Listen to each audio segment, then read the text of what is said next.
Naka-jackpot ang ating 4th Division champion na si Nonito the Filipino Flash Donaire dahil mula sa masaklap na pagkatalo nito laban sa undisputed bantamweight champion na si The Monster Naoya Inoue via second round TKO ay mabibigyan muli ito agad ng isang bigating title shot dahil formal na pinag-utos ngayon ng WBC ang opisyal na laban sa pagitan ng WBC bantamweight number 1 contender na si Jason Moloney kontra sa ating The Filipino Flash, Nonito Donaire. Ito ay isang magandang balita para sa ating mga Filipino fans dahil mataas ang tsansa na maiuwi muli ni Donaire ang prestiyosong WBC belt na walang kahirap-hirap. Sa kabilang banda ay napasubo sa isang alanganing laban ang isa pa nating pambato na si Mark Magnifico Magsayo. Dahil opisyal na rin pinag-utos ng pamunuan ng WBC ngayong darating na Marso 4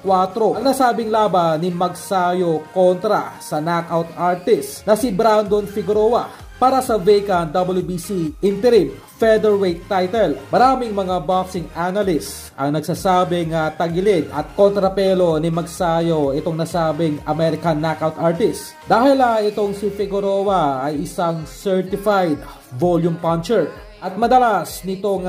pinupuntirya ang mga bodega ng mga nakakalaban nito. Gaya na lamang ng ginawa nito sa Mexican rising star noon na si Luis Neri na binigyan nito ng kauna-unahang talo at bangungot at napaiyak pa nga sa sakit ang nasabing rising star mula sa body shot ni Figueroa. Na alam nating lahat na kahinaan rin ng ating kababayan na si Magsayo ang bodega at stamina nito na makipagsabayan sa gitna ng ring at ang tanging nag-iisang talo lamang ng nasabing American boxer ay mula pa sa unified champion si Stephen Fulton at ito pa nga ay isang controversial decision. Sa madaling salita ay maraming naniniwala na si Figueroa pa nga dapat ang nanalo sa naging laban nito kontra kay Fulton. Kaya ito pa lamang ang kauna-unahang pagkakataon na masusukat ang tunay na dekalidad at potensyal ng ating kababayan. Sa kabilang banda ay ilang araw na lamang ang hihintayin at